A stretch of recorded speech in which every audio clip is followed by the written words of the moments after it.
Baik, assalamualaikum, selamat datang di channel YouTube Belajar Bareng Okta. Masih sama saya Okta. Salam kenal buat Bapak Ibu guru sekalian yang baru bergabung dengan channel ini melalui video ini ya. Salam sukses juga buat kita semua yang akan menghadapi pretest PPG dalam jabatan tahun 2023, mapel apapun ya.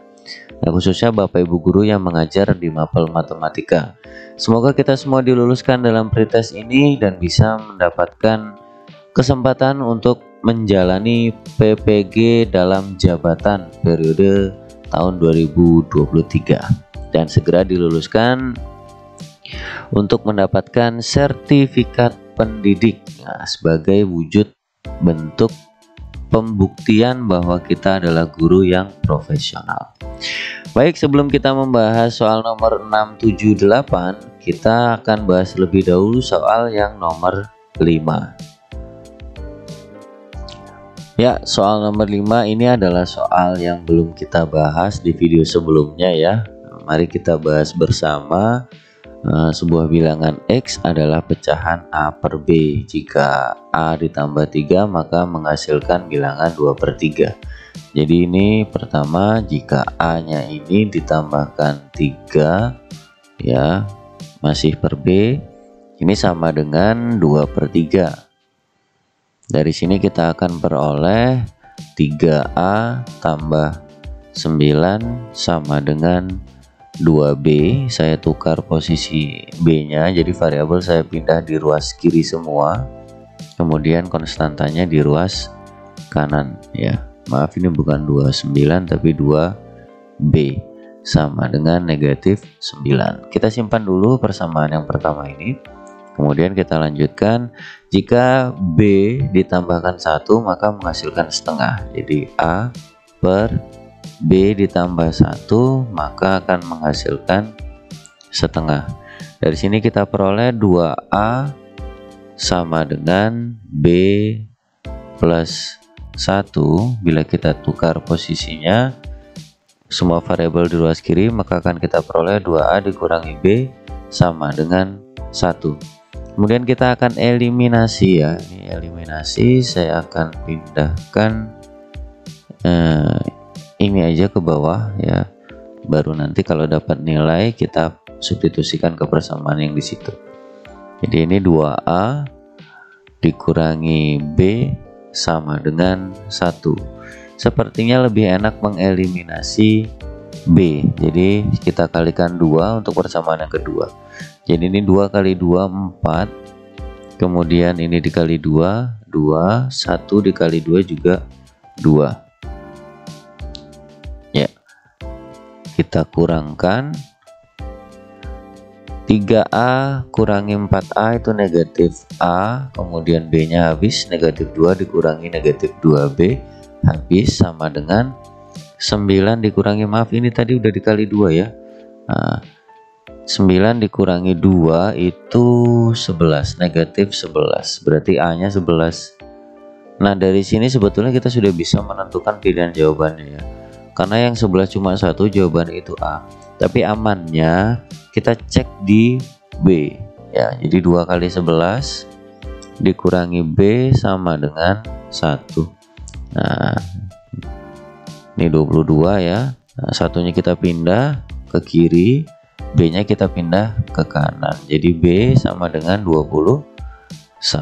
Maka X tadi kan A per B sama dengan 11/21. Ya ternyata betul ya Bapak Ibu, jawabannya adalah A. Baik, kita lanjut ke pembahasan soal nomor 6. Ya, ada kapal bermuatan 50 orang setelah 60 km mengalami kebocoran dengan kecepatan 2 ton per 5 menit ya.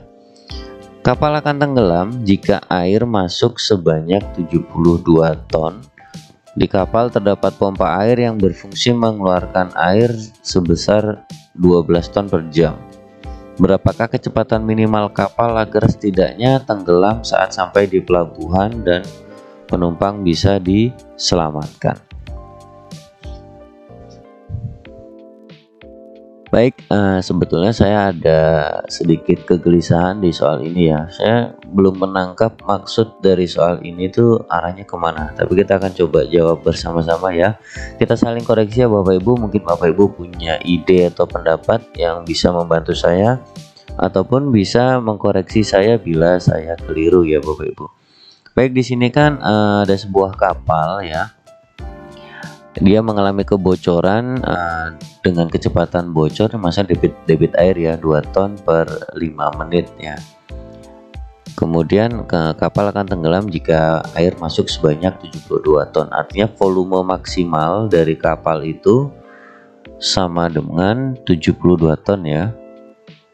72 ton. Kemudian di sana juga ada pompa air yang berfungsi mengeluarkan air. Artinya di sini ada debit air yang keluar dan yang masuk ya. Yang masuk tuh karena bocor itu tadi, kemudian dipompa keluar. Kecepatan air yang masuk yaitu 2 ton per 5 menit, yang artinya bila kita rubah dalam jam ya, per 5 menit air masuk 2 ton. Berarti kalau dalam 1 jam air akan masuk sebesar 24 ton ya. Jadi 2 ton ini kan per 5 menit. Biar jadi 1 jam kan kita kali 12 ya.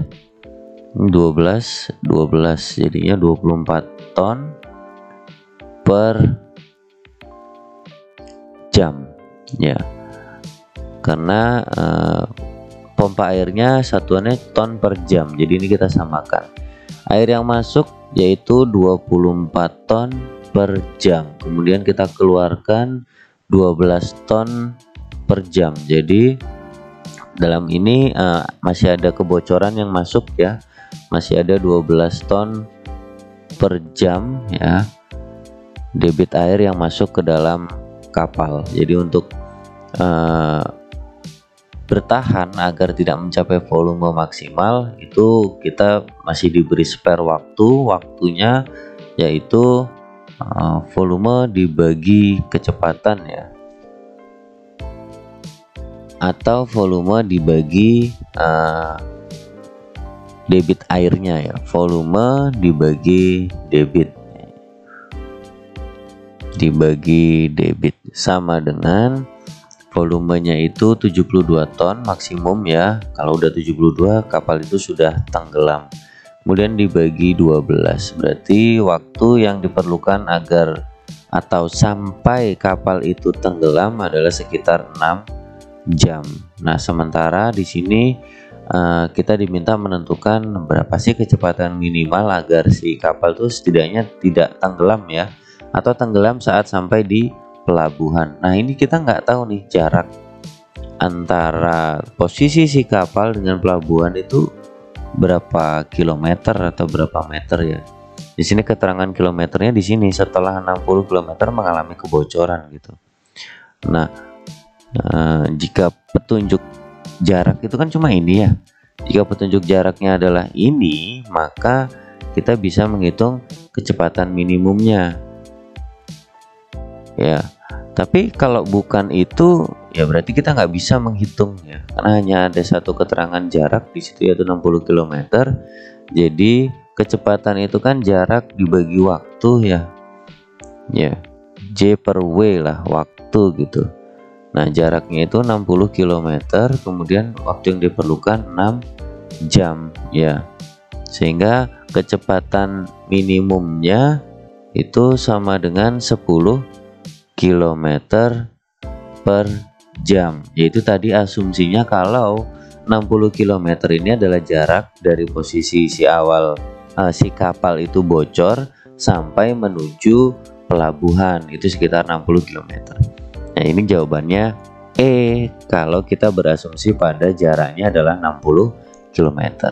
Ya, tolong koreksinya Bapak Ibu, mungkin saya ada yang keliru, ada yang salah gitu ya dalam memahami soal ini. Ya, silakan komentar Bapak Ibu di kolom komentar. Kita lanjutkan ke nomor 7. Baik, soal nomor 7, Falah bersepeda dari kota A ke arah utara. Nah, misalkan kota A ada di sini, ke arah utara, berhenti. Bentar, jelek sekali ya. berhenti di satu titik, misalkan di titik perhentian pertama P1. Nah, dengan kecepatan 30 ya, 30 km per jam, dan waktu yang ditempuh 2 jam. Kemudian setelah itu dia berbelok ke arah timur ya, di sini misalkan di pemberhentian kedua, ini kecepatannya 20 km per jam dan waktu yang ditempuh 1,5 jam. Kemudian beristirahat setengah jam, dia melanjutkan perjalanan ke arah selatan. Selatan berarti ke bawah ke titik B ya, di kota B. Perjalanan ke selatan selama 2 jam ya, waktunya 2 jam dengan kecepatan 10 km per jam. Pertanyaannya adalah berapakah jarak kota A ke kota B. Untuk masalah jarak ini berarti kan terpendek ya, lintasan terpendek. Jadi kalau bisa, misalkan tidak ada penghalang, berarti bisa langsung jaraknya itu A ke B melalui garis ini ya, A ke B, ini jarak yang terpendek. Nah, dari sini